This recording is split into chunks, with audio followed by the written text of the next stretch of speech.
దేవుని పరిశుద్ధ నామానికి మహిమ కలుగునుగాక. అనుదిన దైవ కృపా కార్యక్రమం ద్వారా ఈ దినం దేవుని మాటలు వింటున్న దేవుని బిడ్డలైన మీ అందరికీ ప్రత్యేకమైన వందనాలు తెలియపరుస్తూ ఉన్నాం. ఈ దినం ఈ మాటలు వింటున్న మీకు ఆయన ఉన్నతమైన కృప తోడైయుండునుగాక. ప్రియ దేవుని బిడ్డలారా, దేవుని యొక్క కోరిక ఏంటంటే తనని మనస్ఫూర్తిగా ప్రేమించే వాళ్ళు తనకు కావాలని. ఆరోగ్యం కంటే, వారి ఆస్తి కంటే, వారి పిల్లల కంటే, వారి ప్రాణం కంటే ఎక్కువగా దేవుణ్ణి ప్రేమించే వాళ్ళు కావాలని దేవుని యొక్క కోరిక.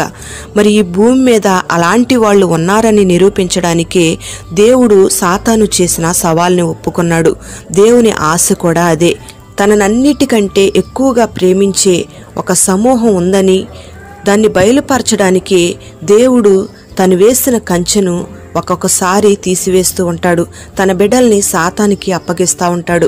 ఇందులో దేవుని యొక్క ఉద్దేశం ఏంటంటే నువ్వు ప్రపంచానికి ఒక ముద్రగా, ఒక మాదిరిగా మార్చబడాలని. దేవుని యొక్క కంచె తీసివేయబడిన ప్రతి ఒక్కడు కూడా తనకున్న సమస్తం కంటే దేవునిని అధికంగా ప్రేమిస్తున్నాడని నిరూపించాలని దేవుడు ఆశిస్తూ ఉన్నాడు. మరి ఆది కాలంలో దేవుడు ఆదామును ఒక మరమనిషిగా చేయలేదు. ఆదామును బెదిరించి షరతులు పెట్టి దేవునికి దూరం కాకుండా ఆపలేదు. అయితే మంచి చెడ్డలను తెలివినిచ్చే ఫలవృక్షాలను తినకూడదని, వాటిని తిని దినాన నువ్వు నిశ్చయంగా చస్తావని దేవుడు నరునికి ఆజ్ఞాపించాడు. నా మాటను గౌరవిస్తే ఆ పండును తినడం మానేసి, తింటే చస్తావన్నాడు. ఇక్కడ మనం గమనిస్తే ఆదాముకు దేవుడు కేవలం ఆజ్ఞ మాత్రమే ఇచ్చాడు. మరి దేవుడు పైనుండి ఆదామును చూస్తూనే ఉన్నాడు. ఆదామును ఆ చెట్టు దగ్గరకు పోనీకుండా, ఆ పండు తినకుండా ఆపలేదు. ఆ వృక్షము ఆహారానికి మంచిదిగా, కన్నులకు అందంగా, వివేకమిచ్చే రమ్యమైనదిగా ఉన్నా, దానిని తినే అవకాశమున్నా దేవుని మాటను గౌరవించి ఆదాము దాన్ని తినకుండా ఉండాలనే దేవుడు ఆశించాడు. తన ప్రజలు దేవుణ్ణి ప్రేమించాలని దేవుడు కోరుకుంటూ ఉన్నాడు. మరి ఈ దినాన మనం అందరము కూడా అన్నిటికంటే ఎక్కువగా దేవుణ్ణి ప్రేమించేవారమై ఉండాలి. అన్నిటికన్నా ఎక్కువగా దేవుణ్ణి ప్రేమించేటప్పుడు మనకున్న ఆస్తి నష్టమైనా పర్వాలేదు, కానీ దేవుని ఎడల మనకున్న ప్రేమ మాత్రం తగ్గకూడదు. ఈ లోక బంధాలన్నీ తెగిపోయినా పర్వాలేదు, కానీ దేవుని ప్రేమ మాత్రం దూరం కాకూడదు. ఈ లోకంలో నీకు ఏదున్నా లేకపోయినా లోకంలోని ప్రేమ బంధాలన్నిటికంటే దేవుని ప్రేమ బంధమే నీకు అధికంగా ఉండాలి. అలాంటి వాళ్లే దేవునికి కావాలి. మరి నువ్వు అలాంటి స్థితిలోకి రావాలనే దేవుడు నీ చుట్టూ ఉన్న కంచెను ఒక్కోసారి కొట్టివేస్తూ ఉంటాడు. యోబు జీవితాన్ని మనం గమనిస్తే యోబు చుట్టూ కంచె వేయబడినప్పుడు ఆ కంచెను దేవుడు కొట్టివేశాడు. ఆ సందర్భంలో యోబు అన్నిటికంటే కూడా అధికంగా దేవుణ్ణి ప్రేమించాడు. ప్రియ దేవుని బిడ్డ, మరి నీ జీవితంలో, నీ ఉద్యోగంలో ఒకవేళ నీకు ప్రమోషన్ రాకపోయినా, నీవు అధికంగా ప్రేమించే నీ బిడ్డను నువ్వు పోగొట్టుకున్నా, నీకున్న ఆస్తంతా పోయినా, నువ్వు ఎదురు చూస్తున్న ఉద్యోగం నీకు రాకపోయినా, నీకు రావలసిన డబ్బులు చేతికి రాకపోయినా, నీ తాతల ఆస్తి నీకు ఇవ్వకపోయినా, వీటన్నిటికంటే నువ్వు ఎక్కువగా దేవుణ్ణి ప్రేమించినప్పుడు నిన్నేది దేవుని నుండి దూరం చేయలేదు.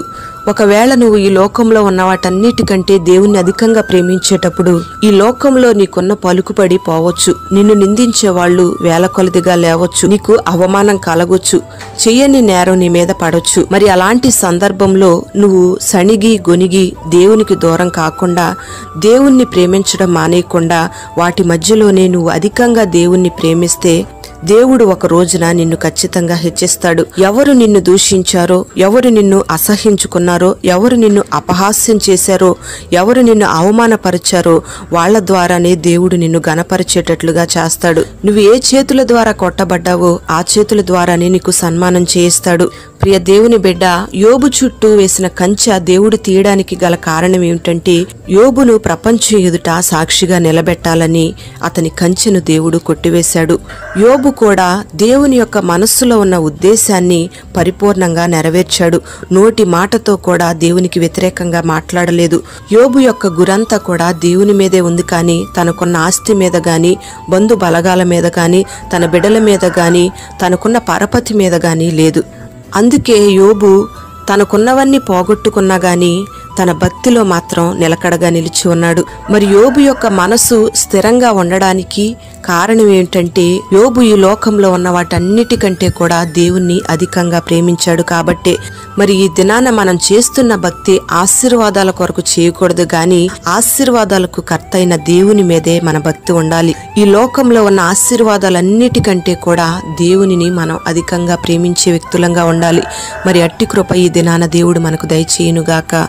ప్రార్థన. పరిశుద్ధుడవైన తండ్రి, దయగలిగిన దేవానికి స్తోత్రం చెల్లిస్తూ ఉన్నాం. ఈ దినం ఈ మాటలు వినని బిడ్డలందరినీ కూడా పేరు పేరున మీరు ఆశీర్వదించండి.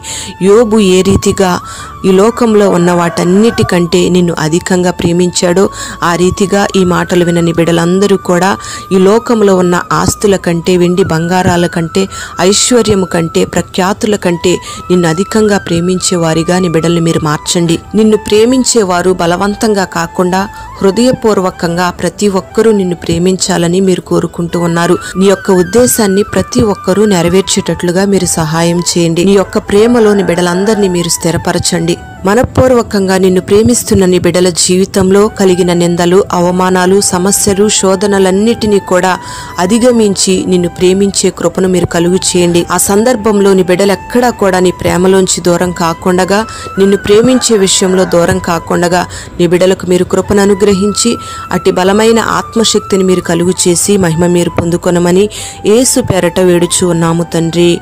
ఆమెన్.